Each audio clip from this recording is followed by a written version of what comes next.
connaissez sûrement le verset: «Moi et ma maison, nous servirons l'Éternel».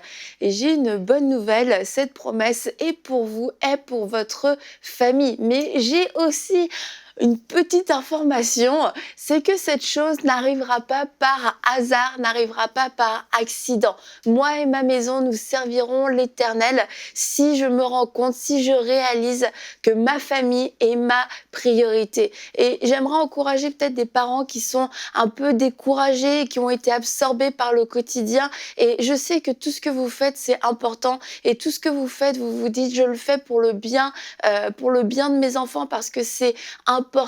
Et quelquefois, les journées peuvent sembler longues, mais j'aimerais vous rappeler que les années passent vite.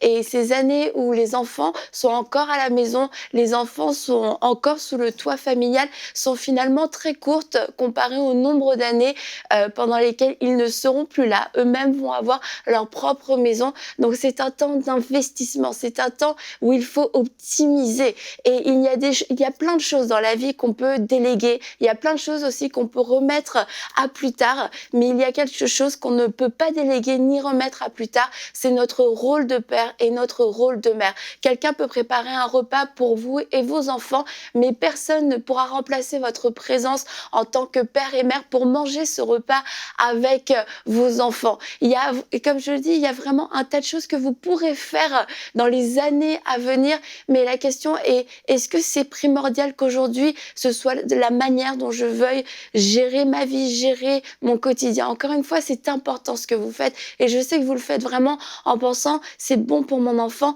mais qu'est-ce que votre enfant quel est le souvenir que votre enfant aura de vous? Est-ce que c'est le souvenir d'un père ou d'une mère absent ou constamment absorbé dans son travail, ou un père ou une mère qui était présent et qui a été là dans des moments charnières de leur vie? Donc je vous encourage à faire de votre famille une réelle priorité, à prendre du temps avec vos enfants, à vous amuser avec vos enfants, à manger avec vos enfants, à mettre du temps dans vos agendas pour peut-être conduire votre enfant à une activité une fois par semaine, que le Saint-Esprit puisse vous diriger, que le Saint-Esprit puisse vous conduire et vous donner l'intelligence et la sagesse pour pouvoir réaliser ces années qui sont en train de passer, afin qu'elles ne passent pas sous vos yeux, mais que vous puissiez être pleinement là et n'avoir aucun regret.